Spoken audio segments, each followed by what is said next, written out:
Welcome to Vikings Happy Hour, where we mix our favorite beverage and talk of your Minnesota Vikings.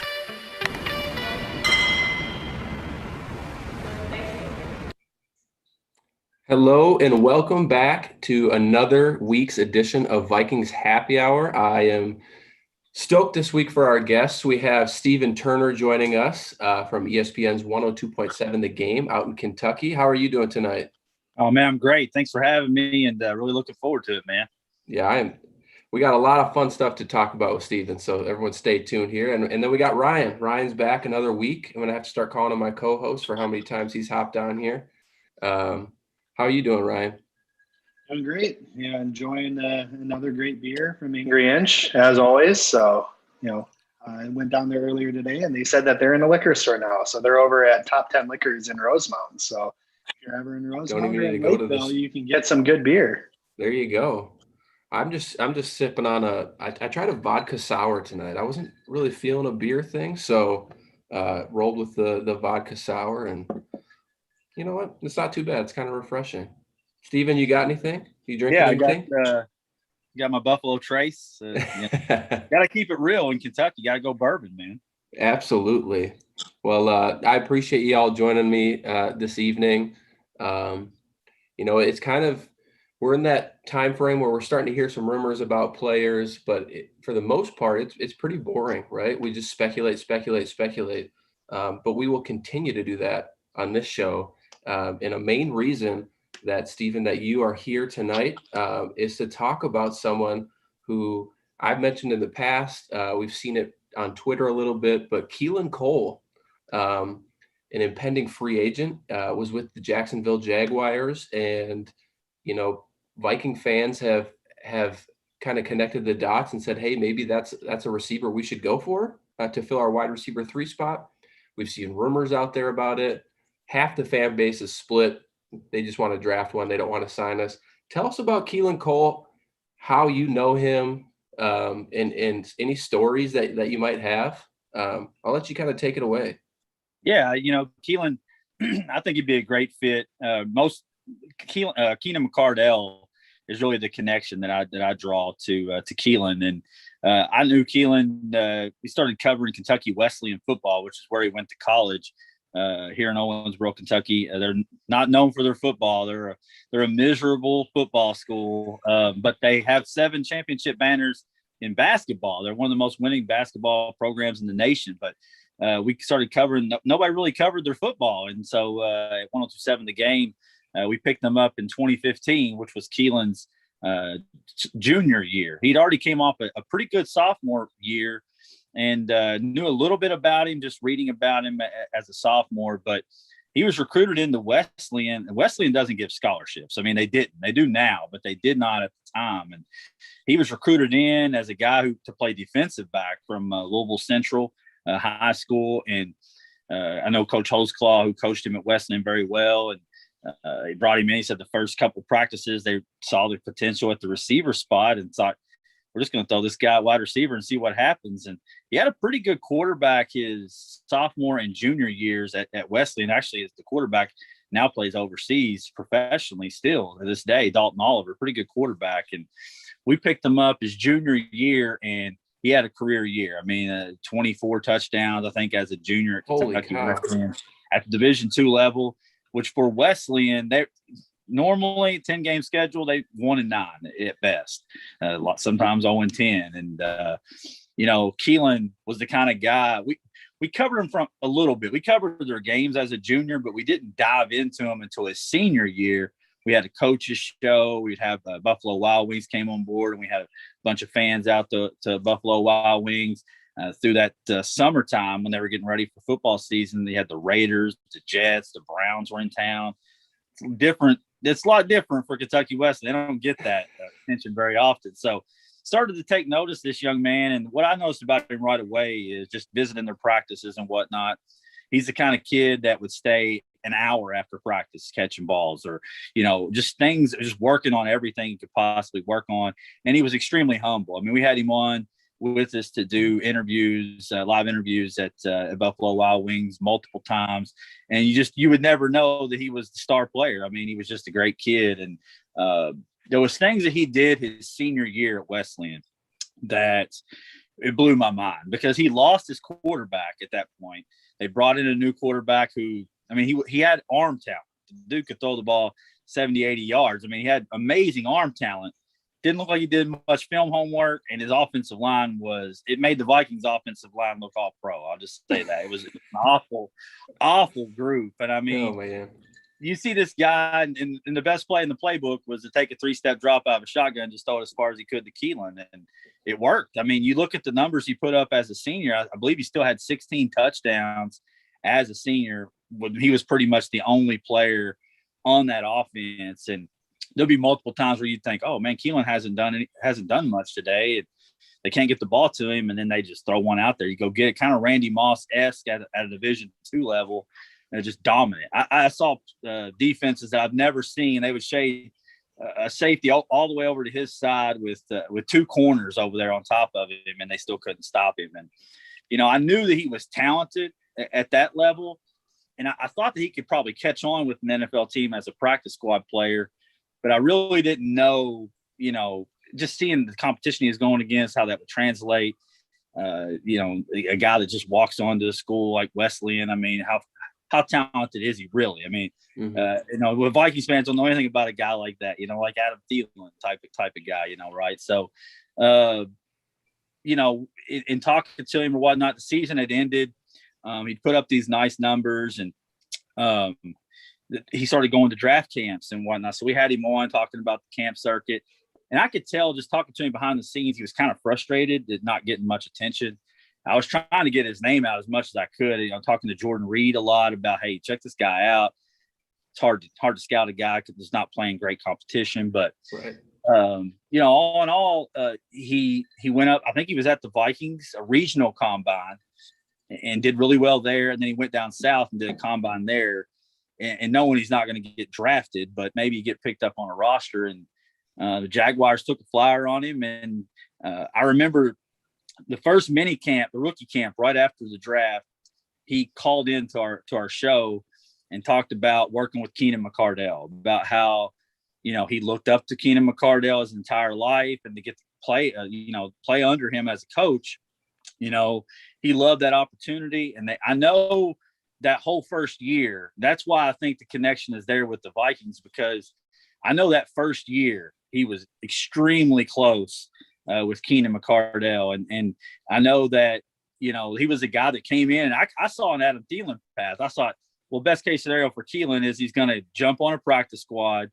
His second year, he'll probably make an impact on special teams. He was a tremendous special teams player. I mean, there was one game I remember specifically that he didn't catch many balls because they had a really good defense, the team they were playing.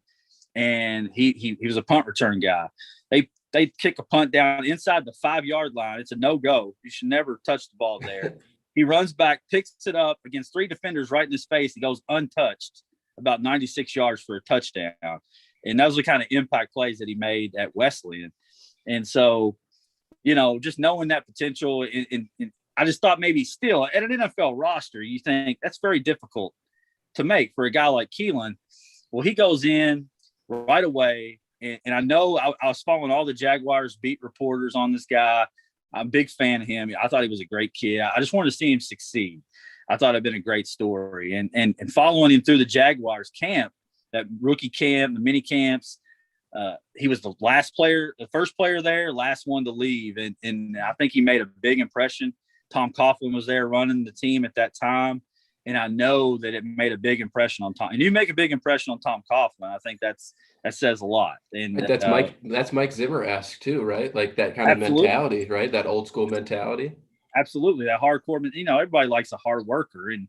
And I tell you, Keelan, I'll never forget the moment that I knew that he was legit was we do barnstorming shows. We do a lot of high school coverage here in Owensboro and around the area. And we do a barnstorming tour in the fall when they get ready for high school football season, and we interview kids and whatnot. And we were over in a neighboring county doing a show at its restaurant, and my producer was watching the Patriots Jaguars game, which was the first preseason game that year, on his phone.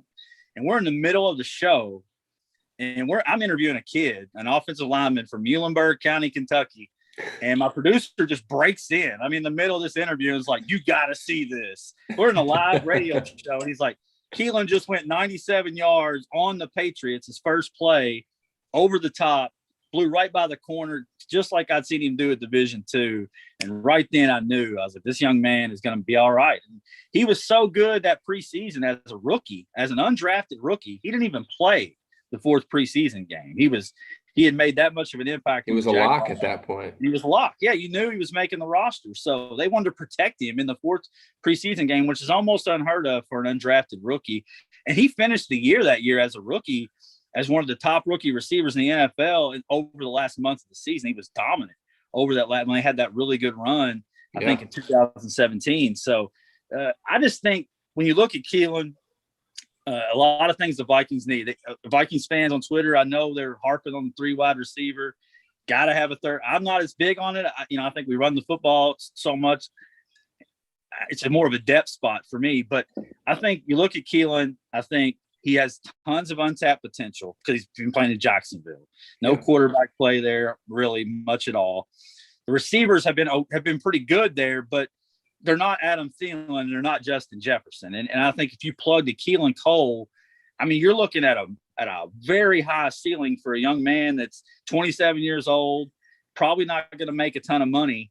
I just think it's a great fit. And the big cherry on top, it's a huge cherry for Vikings fans because we don't have a return game. I mean, Vikings fans probably saw it in the Green Bay game. Keelan Cole to the house on a punt return. That one return alone was more punt return yards than we had an entire season. So I just think he adds a lot to the potential at the 3 receiver spot and a punt returner. And I just think it's a no-brainer with Keenan McCardell at the receiver coach spot.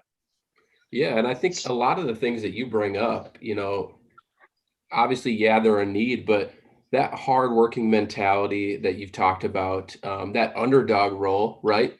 Coming in at Division II, not getting drafted, clearly somewhat frustrated with the whole draft process, right?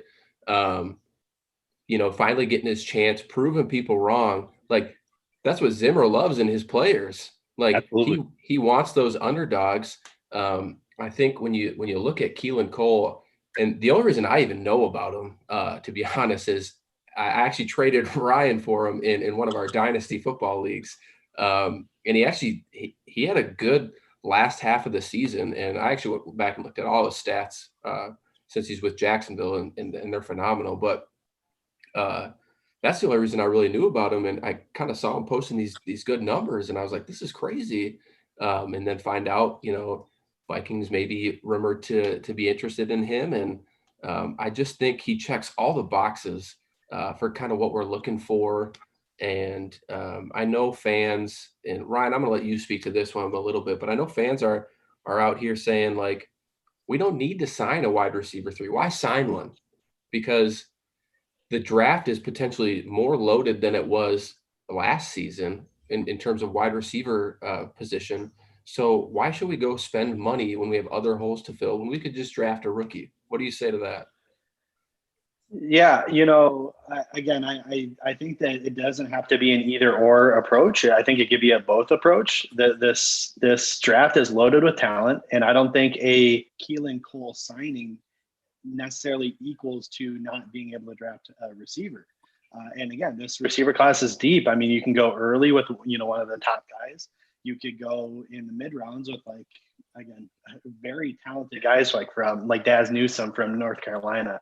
There's a lot of good talent here. So I don't see the problem in double dipping because our history in the past, sure, we get lucky and we find the diamonds in the rough, like the Stephon Diggs, the Adam Thielens in the undrafted free agent market. But we also have a lot of duds too, and like Stacey Coley and those type of guys, where if you can kind of hedge your bet with a proven guy like Keelan Cole, like Steven said, has untapped potential because he has been playing with some of the worst quarterback play in the league.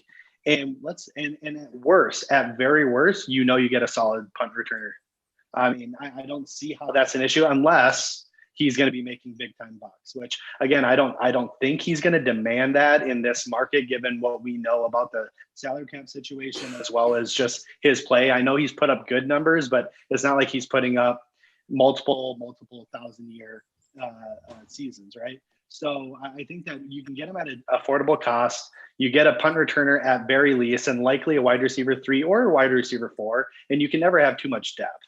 One of the things I was going to ask Steven is, well, let me preface this real quick. I've always had a bug in my shoe about Keelan Cole, because he basically overtook D.D. Westbrook in the early days for D.D.'s career. And Steven, I know you don't know me. I'm a big Oklahoma fan. So D.D. Okay. Westbrook was my guy. I love him, and I still do. I wouldn't mind if we bring him in. But Keelan Cole just kind of kept popping up and stealing that play time, stealing those targets. And I'm like, who is this kid? And one thing I never, I've watched some of what he does, and of course I've had him in fantasy and stuff, but what do you say are some of the things that he does really well as a receiver compared to like a D.D. Westbrook or some of the other counterparts he had in Jacksonville? He's refined really in most everything that he does. I think he works so hard that, he digs in. I mean, getting advice from Keenan McCardell, what can I do to get on the field? And he just outworks you. I mean, at the end of the day, I think that's what got him a spot. I mean, I think it really explains how hard of a worker he is when you are an undrafted rookie wide receiver and you come in and you don't even play in a 4th preseason game as a rookie. I think that says a lot to your work ethic, especially impressing a guy like Tom Coughlin. But, I mean, he has a lot of I mean, he can go over the top. He can line up in the slot. I mean, there's a lot of things that he does well. What I like best for him as a Viking would be a punt return guy. And you guys talked about drafting a guy, after getting stung by that a year ago. I'm not saying that a rookie punt returner isn't a solid plan, but it hasn't really panned out. I need more of a sure bet.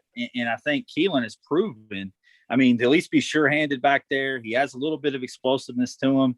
And it's something that, we got to move on from let's bring back Marcus Sherrills in week 10 every year. I mean, it's time to find a guy that we can get in the lineup and be consistent. And what I think Keelan just has so much untapped potential that we haven't seen. I can't imagine that Keelan lined up in a 3 wide receiver set with Thielen and Johnson. I mean, I think Jefferson. I just think there's a ton of potential there that's untapped. You look at what he's done in Jacksonville with the offenses, and I mean, I got his stats. I mean, you look down at 748 yards as a rookie, under 500 yards the next 2 years, but last year in 2020, 642 yards and 5 touchdowns. Not to mention the return touchdown, and his average return's pretty good. I mean, considering what we've been dealing with. So, as far as getting on the field over Westbrook, I just think he outworks guys. I mean, honestly, and I think. Old school coach like Doug Marrone, I think that stands out to coaches like that. And like you mentioned with Coach Zimmer, a hard-nosed guy. Anybody's going to go out there and put that kind of work in is our kind of guy. And you talked about commanding money. I just don't see it. I mean, I don't think he's going to command a large contract. I think he's kind of flying under the radar, which I think would be perfect. And we can come in and get him at a low cost. And I think we have the inside track with Keenan McCardell at wide receiver coach. Yeah, I mean, when you look at these other wide receivers that are potentially going to be on the market, you got Kenny Golladay, you got Allen Robinson. Potentially they could just get tagged and they're not actually out there, but they're potentially big names. And then we learned today, Golden Tate gets cut. I already saw some tweets flying out there that should we be interested in him? But I think to your point, Keelan Cole, they like to do these under the radar signings. The Vikings are pretty 27 years old too. 27. That's a Rick Spielman special right there. And I think to your point, like the biggest draw to me is like the punt return ability. Fantastic. We need to stabilize that position. He can do it. Let's get him in here for that. But I also think that, like, to your point, he's played in Jacksonville for the last few years. Like, I want to see this kid next to Jefferson and Thielen. Right? When all the attention is just at those two, and now Irv Smith, and you got Dalvin Cook in the backfield, it's going to be for somebody like Keelan Cole, who appears to have it put together and has a lot of, the characteristics that you'd want in a wide receiver. I think he could just flourish. And if you can get him on a 2-year, I don't even know what he would go for, to be honest. I didn't really look, but I'd imagine he goes for like 2 years, 10 million. That's what I was thinking. Something like 10 that. 12 million. Yeah, something like that. And I think that if you can get him in here for something like that, you just have to you have to pull the trigger. And to Ryan's point too, you can still draft a guy Yeah, as well, but to get a guy And like I see a lot of these guys actually going on 1-year deals this year. Again, this cap's going to be lower. Most of these teams are, I mean, literally cutting quality players that they shouldn't normally need to cut, but they have to get under the cap. There's not going to be a lot of money to be spending on these guys, and that money is going to get spent on the Robinsons, the Galladays, the Curtis Samuels, the Will Fullers. That it's going to leave the Keelan Coles and some of these other kind of second, third tier receivers to have to, again, probably take 1-year deals, prove it deals for cheap. And because they're not going to want to sign a 2-year deal for, 6, 7, 8 million, because they know they can make more than that next year. Right. So they'll take a 1-year, whatever they can get, top dollar, whoever it's going to be, 2 to 5 mil. And then hopefully cash in, because like you guys have said, he's 27. So he's got like one good payday in him for like a big contract. So he's got to take advantage. So he'll probably, again, this is just me guessing, obviously, but I assume that he'll take a 1-year, maybe 2, but probably a 1-year deal, prove it deal, and then hope to cash in next year. I do have one quick question for you, Stephen. Sure. Just about Keelan Cole, and then we can move on to kind of some of the other topics here. But why do you think that he, and I didn't really prep you for this, so I'm sorry for putting you on the spot, but, that's all right. why, I'm ready. why do you think that Jacksonville doesn't want him? We're hyping him up over here, talking about all his skill set and under the radar, but Jacksonville, they're about to get Trevor Lawrence. They're about to, they could really have a solid group there with a good quarterback now. Why does Jacksonville not want him? That's a great question. It's Jacksonville. I mean, I don't know what. What did they do that makes sense? I mean, they brought in a new regime. I would say that'd be the first thing I would point to. A lot of his old coaches are gone. The guys that can vouch for his hard work, and you look down, maybe the production doesn't jump off the page. And I think maybe, and even though I still think Jacksonville's in the mix. I know he loves it there. I haven't talked to Keelan in a couple years. His rookie year, I kept in touch with him a lot, especially through the end of the year. And then when he came in, he did a camp at Kentucky Wesleyan for kids. And I was actually on vacation that week, and we did a radio interview with him, but I wasn't present for that. And I haven't talked to him since then. Since the COVID hit and all that, it's been kind of touch and go. But I would think that Jacksonville is interested. I think they're probably in the mix. They're probably letting him gauge his market. Keelan probably wants to know what he's worth. And to be honest, if you're Keelan, how much interest do you have in returning to Jacksonville? I mean, yeah, it's Trevor Lawrence coming in. It is Urban Meyer, but it's a whole new regime. You got to prove yourself all over again. That's why I think, again, he's got to prove himself in Minnesota too, but he has an ally in Keenan McCardell. And I think Keenan knows the kind of work ethic that he has. And that's why I think that the inside track, I think the first call has got to be to the Vikings. And he went to the Vikings combine, before he was drafted. I hope, the North kind of rubbed off on him when he was up there a little bit. And I'd love to have him. I'll shoot him a text and just say, hey, man, we want you in Minnesota. Be sure. And the best facilities in the league, man. And, we're looking, and you get to play with 2 wide receivers. I think what you said about the 1-year deal, I think that'd be a bet on yourself. I think if you're Keelan, go in, you bet on yourself. The cap's going up next year. You're playing next to 2 of the best receivers in football. Kirk Cousins is obviously proven. I know he's maligned out there by people and whatnot, but he puts up numbers. He gets the ball in the receiver's hands, and Keelan has not had that. I think you put him in this offense and you feature him as a 3 wide receiver in our 3 wide receiver sets, and you're going to see numbers you haven't seen from him in his career. I truly believe that. And this is the kind of guy that the Vikings in the past have targeted, these guys that are under the radar, that have been in the league. I know it was more of a Childress type of thing when they picked up these guys you'd never heard of that have been in the league, and then they come out and they excel, the Basante Shankos and, the Chester Taylors of the world. But I see him as that type of guy that comes in. He's already been in the league and nobody knows who he is, and then he's a superstar by the time he's done in Minnesota. So I think that's what you're looking at with Keelan Cole. Well, when you shoot him that text to tell him that we want him here, tell him that every other year we don't make the playoffs, so he can head right back down to some warm weather. That's it. It's perfect. You got a chance at the NFC Championship game at least. Yeah. Anything beyond that, we can't promise you much. And a whole lot of heartbreak. He'll get that here too. That's right. I want to move the topic along. We heard yesterday about Kyle Rudolph and the Vikings parting ways. Not really much of a surprise here, but just kind of want to hear your takes on it. I mean, he was here for 10 years. I know he ranks pretty high in receiving categories as an all-time Viking, up there with the likes of Carter Moss and Steve Jordan and things like that. So what are your thoughts on the Kyle Rudolph stuff going on, Ryan? I mean, it's something that was expected, right? We knew he probably wasn't going to be back. I think it was even a month or two ago, he put his house up on the market. So that was kind of the first sign. And of course, just the cap situation, what we're going through. We have Irv waiting in the wings. He needs to blossom a little bit more, and we need to see what we have in him before we have to make a decision on his contract. So I think, it was a good time to move on. Unfortunately, obviously, you don't want to, right? From a guy who's put in all that blood, sweat, and tears into the organization, he gave us 10 of his best years of his life to not only this team but this community. He made such a huge impact. Him and his wife, I think her name's Jordan, I believe, made such an impact in the community that it's sad to see a guy like that go.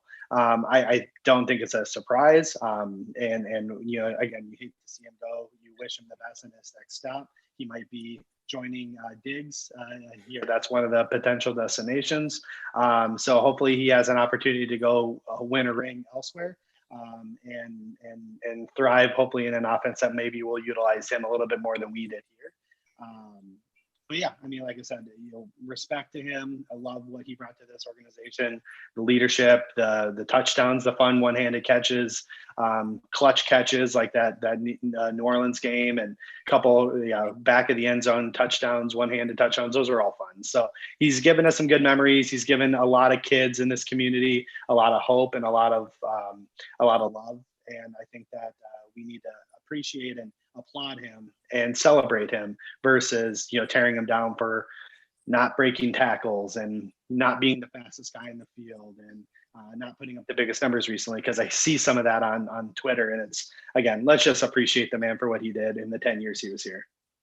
Yeah, he was consistent. I'll give him that, and he was brought in as a second round draft pick back in the day. And I think that, to your point, he's just done so many great things off the field. I saw Anthony Harris kind of tweet at him moments before we even hopped on this show, and just kind of highlighted the fact that, like, when your goodbye in the NFL lasts more than a day, like it has with Minnesota Vikings fan, that you did something impactful for that area. And I think that a lot of fans looked up to Kyle Rudolph.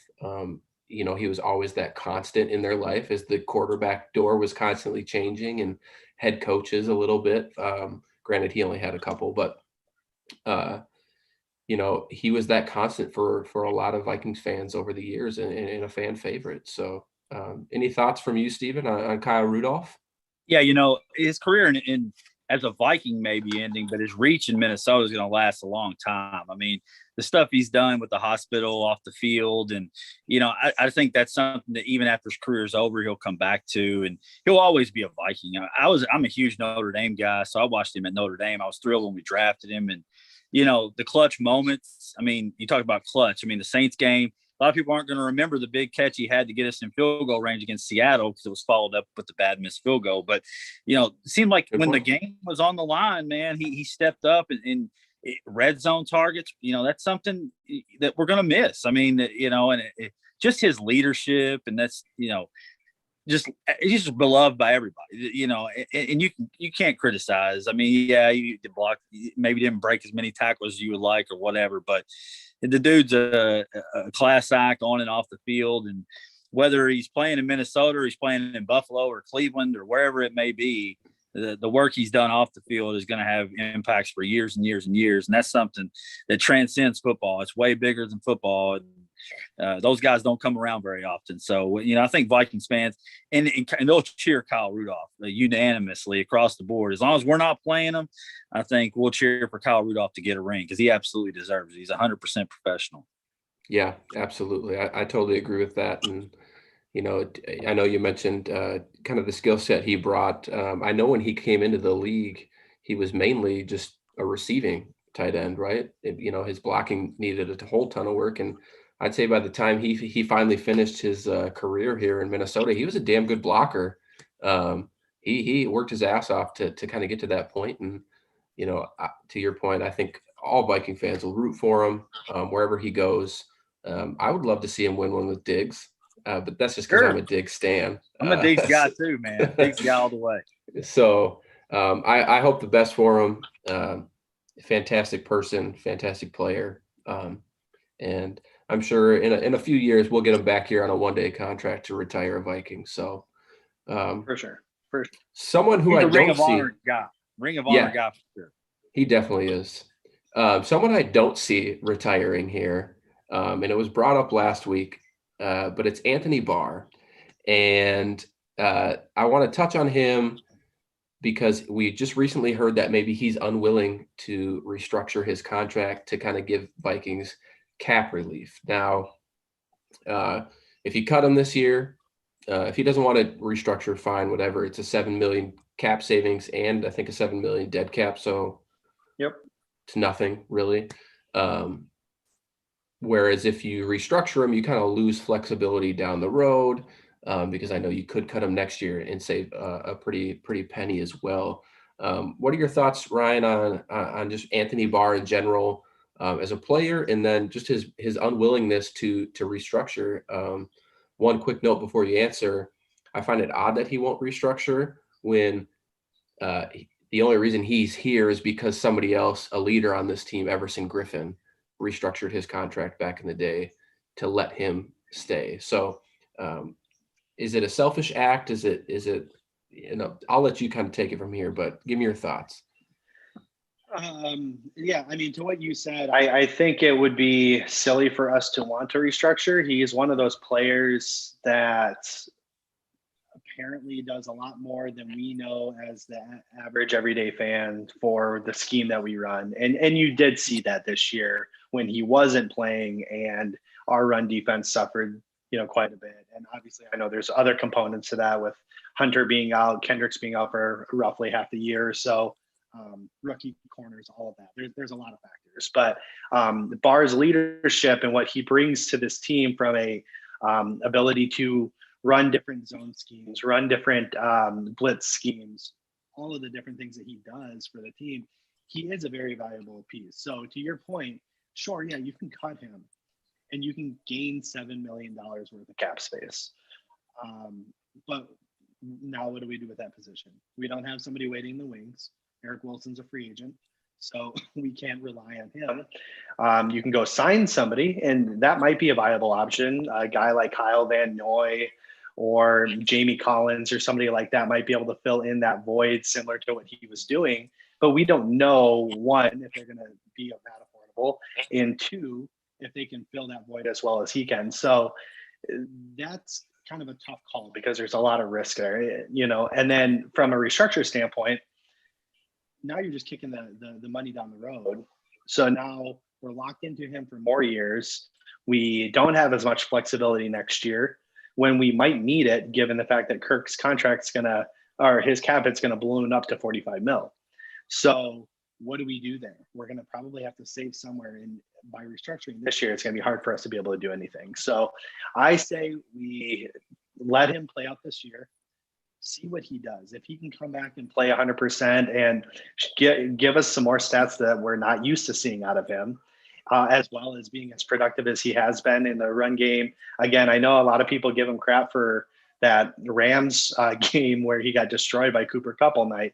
Again, that was just bad scheming. That was bad coaching more than it was him, right? But typically he's actually a pretty good pass defender. Actually, he's pretty good in the zones. He does a pretty good job. So I say you let him play out this year, see how he does, and then next year you can make that call if you want to cut, restructure, negotiate a completely new contract, what have you, and go from there. I just don't think it's viable and a smart idea to do either a cut or a restructure this year. Steven, any thoughts?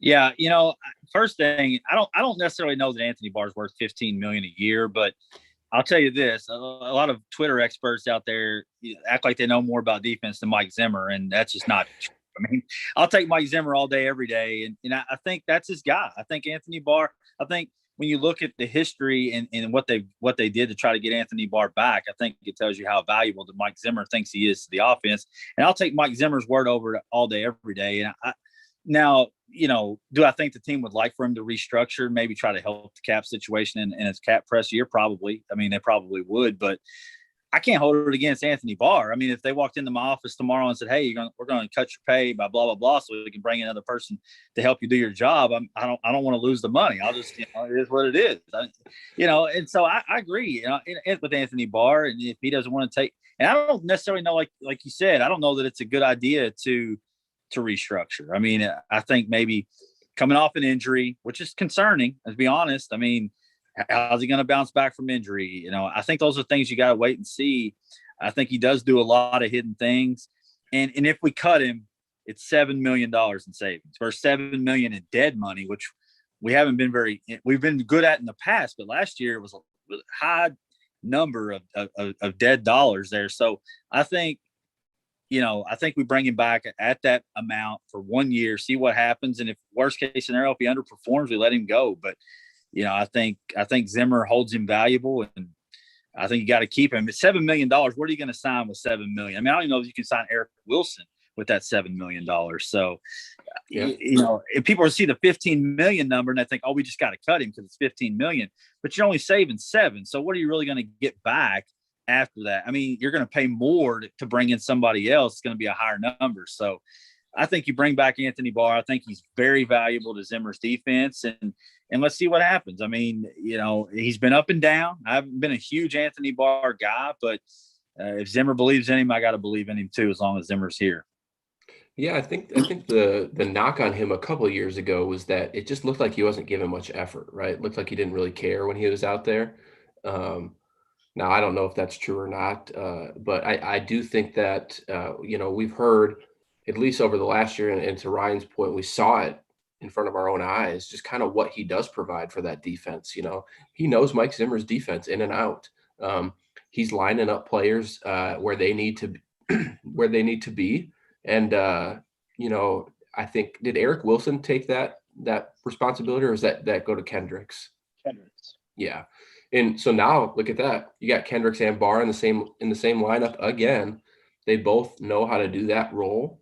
I think that can only benefit the Vikings defense. And, I do think Anthony Barr's versatility, he can kind of do it all. And I think that was missed last year. I think that if Anthony Barr is here, we probably have a little bit more pressure to quarterbacks. I think Zimmer kind of dials him up a little bit more, maybe sends him and Harrison Smith, because then you have Eric Kendricks behind you, and you can kind of, rely on that safety net. Whereas last year, you couldn't take as many risks with blitzing because you got rookie corners and you got, Eric Kendricks is good. Eric Wilson is good as well, but not to the level of Anthony Barr. So I think I agree with you guys. I think that it's probably best to just let him play this year out, keep that flexibility down the road, because there is a lot of stuff coming down the road. We got Kirk Cousins' contract potentially coming up. A big chance to just kind of do a 2022 cap reset in a sense, if that's the route you want to go. So before we end the show, go ahead. Kanishka actually puts in the comments here that Kendricks did it for a game, but Wilson did it for the rest of the year, and then pokes fun that that's maybe why nobody knew what they were doing on defense last year. So no, again, accurate. I think it's important to have that leadership. It's important to have that. And again, yeah, you're right. Both of you guys are right. 15 million is way too much, I think, for pretty much any linebacker that's not 95% rushing the passer, right? Obviously, like Khalil Max are worth that type of money as a linebacker, but as an off-ball linebacker, I don't think any linebacker is really worth that much. But we need him, and we don't have a player in the wings that can replace him. So it's going to be an expensive replacement. It just doesn't make sense. Before we wrap up today, I don't know if you guys had a chance to kind of listen in on Rick Spielman's press conference today. I didn't even know it was happening until I got a Twitter notification that he was live. But just some quick points that he called out, and I'll let you guys kind of let me know what you think about some of these comments. We heard last season a rumor that Danielle Hunter was maybe upset with his contract, maybe was going to hold out. Spielman quickly said no, there's no issue there. Also mentioned that amidst all the trade rumors with Kirk Cousins, Kirk, quote unquote, is our quarterback going forward. Now, I think we've all heard that statement before. Diggs, Harvin, you name it. And then, he mentioned that this is going to be an active free agent market. So, I'm willing to kind of listen to you guys and see what you thought of Rick Spielman's comments today. If there's anything to really take from it, or if this is just window dressing to kind of get us to the next stage of the offseason. Steven, you can take us off here. Yeah, I think a lot of it was kind of coach speak type of stuff. There wasn't anything, a ton of substance. I did think the comment about Eric Wilson. Somebody asked about Eric Wilson's contract or whatnot, and talking about how maybe he could be replaced by Troy Dye. I think that kind of stuck out. It kind of made it seem as if it almost, to me, I kind of took from it that Anthony Barr would be back to the last topic, in the sense to say he almost talked about Barr and Kendricks and kind of left Wilson out to dry a little bit. I do think Wilson gets a little bit of a bad rap because we asked him to do a lot more than we expected him to do going into the season on that frame and those types of things. I think he kind of stepped into a role that maybe was above his head a little bit, which, I mean, kind of wonders how much he's going to want to get paid. And he played admirably. I mean, again, to your point, I mean, he wasn't going to do what we needed him to do, but he made like some fun splash plays. He had some interceptions, fumble recoveries. I mean, I think to your point, I think he played better than I expected him to, number one. But yeah, he was definitely in over his head a little bit. Yeah, and you talked about Kirk obviously being our quarterback going forward.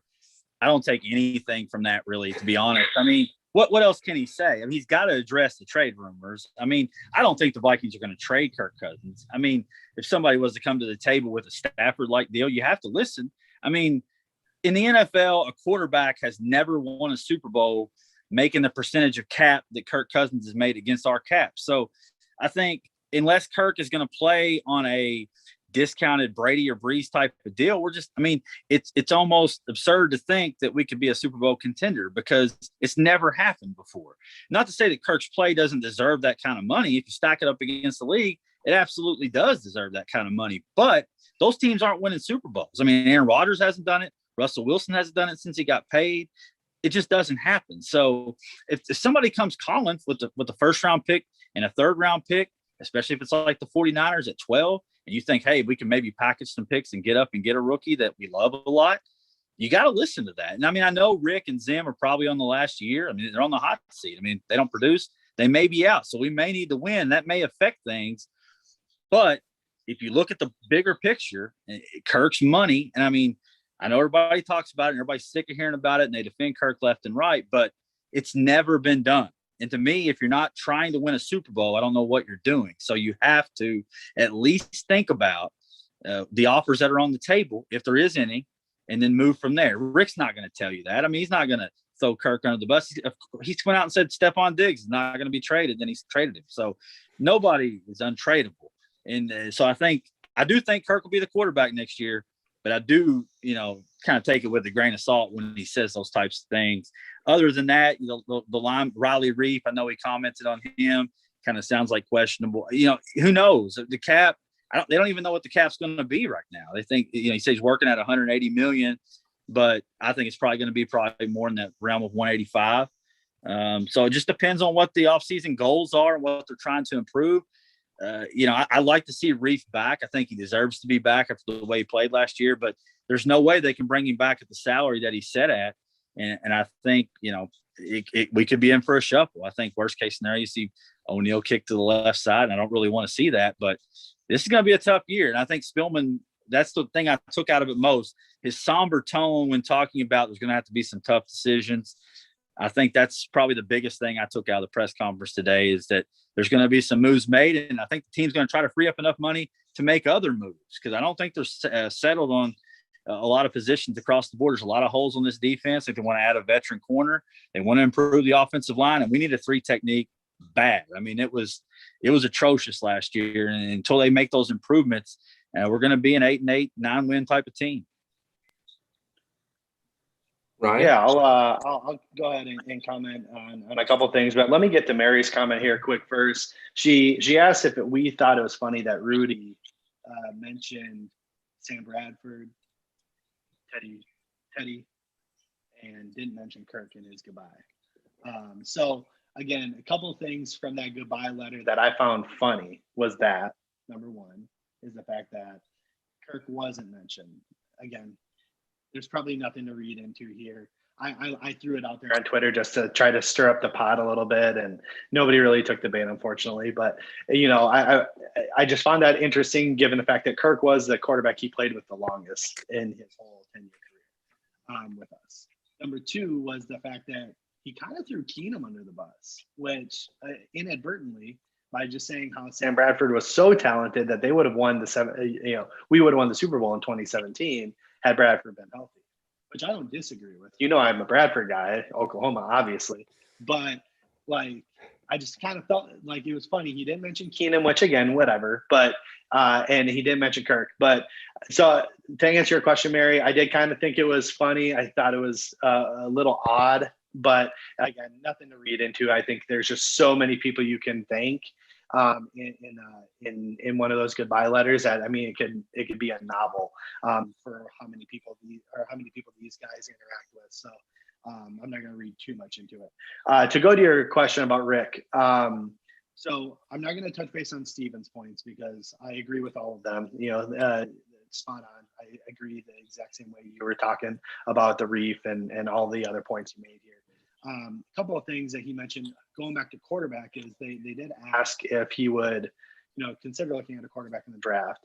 And he said a 2-part comment, and I agree with one part and I disagree with the other. The first part was he said, if there's a quarterback that we like that's within range, but we're not going to reach for a quarterback. Totally understand that. Totally agree with that. Never reach for a guy that you don't feel can make your team better. But the second part of that comment essentially was saying, Kirk's in the prime of his career, and so we're pretty much set there. And I just never agree with that mentality. I think you should always be looking for the next thing, always be looking for the next opportunity. Again, we don't know if Kirk's going to stay healthy. He's always been healthy. He's been one of the healthiest quarterbacks in the league over the timeline he's been in the league. But you never know when that ACL tear is going to come, or you never know when that Achilles is going to come, or Samia is going to miss another block and he's going to get his head knocked off, right? Samia's you not don't playing know. again. I'll tell you that right now. That's true. But, you just never know when that stuff's going to happen. So it's good to have that next waiting in the wings. The Patriots did it for years, and they never hit on any of their quarterbacks besides, I think, 2. But they've drafted the most quarterbacks in the league, or I think it was 3rd most quarterbacks in the league since Brady took over. Even though you had the greatest quarterback of all time on roster, they drafted the 3rd most quarterbacks because they knew that when Brady's ACL went out in 2008, they needed somebody hopefully at a high caliber. They got Castle. He performed well. Castle went and got paid elsewhere. They had Jimmy, who obviously played well when Brady was suspended that one year. Jacoby Brissett, who went and got decently paid from the Colts. But, in worst case scenario, you draft these guys, you develop them, and then you get comp picks for them, or you trade them for picks or what have you. And in the event that you actually do need them, you have a higher caliber guy. So to look at a guy like Kellen Mond or Jamie Newman in this draft in the 3rd, 4th, round, I don't think is egregious to think that maybe we can address that in the mid rounds and keep taking chances on these type of guys. Because knowing the Minnesota Vikings, we're rarely going to be in a position to draft a high caliber quarterback unless we trade up. I mean, we're always going to be the middle of the road team. We're rarely awful enough to get a top pick. So you have to take your chances on these guys and hope you hit on a Russell Wilson.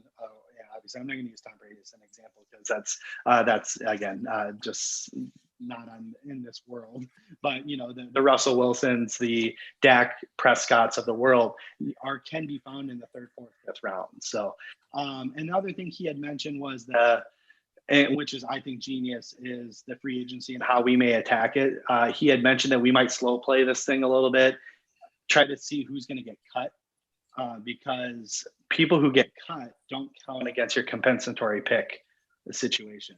So, for example, last year we got a comp pick for Trey Waynes for him signing elsewhere, and Mac Alexander and a couple of these other guys. But then we brought in guys, so that goes against the formula of what picks you get in the compensatory rounds. But when you sign a guy who was cut, that doesn't go against your compensatory pick formula. So I found that interesting, because there's going to be a lot of talent that's cut. And if we were to attack that talent versus free agent, true unrestricted free agent talent, we could see dividends coming in the form of compensatory picks. Again, I don't think we're going to get a lot of them. Eric Wilson is, I think, one of our only higher caliber free agents.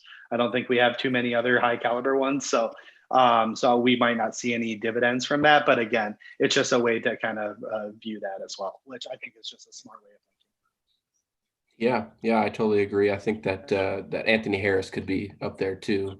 Another point really quick too that I left out. Spielman addressed, I think it was Jamal Stevenson, the head of scouting. Yep. I know he was kind of rumored to maybe possibly be heading to Denver or whatnot, but Spielman talked today about how he had stepped into restricted free agents and had been in those meetings and have been a huge help. I thought it was interesting that he highlighted him, especially when a lot of fans kind of worried that he would be leaving. So maybe, that's a sign that he's going to be sticking with the organization. I know he'd said some things about some rules that would keep Denver from getting him to come over there with Peyton. But I think that's a good sign for keeping him in our organization. I think he's a guy that has a lot of respect behind the scenes. Yeah, and I know our own Jordan Reed has spoke highly of him as well in some group chats and stuff. So that's a really good call out. We are coming up on time here, so I do want to thank you guys for coming on. You've been phenomenal guests, covering everything from Keelan Cole down to Rick's presser today. So I really appreciate you making time and hopping on. And for everybody in chat, thanks for joining us. Make sure you keep commenting and keep tuning in every week. It is a new time next week. We have Darren Wolfson from KSTP and Score North. So it'll be myself, Ryan, Miles Gorham, and Darren Wolfson. So I'm super excited to have him on, kind of get some free agency scoops before the ball gets rolling. We'll pry for him, and hopefully he gives us a little gossip. But make sure you tune in next week. It's at 7 p.m. Central, not 8. And with that being said, thank you again to everybody in chat. And Steven, Ryan, thanks again. I appreciate it. Thanks for having me, man. Great show. Appreciate it. Thanks.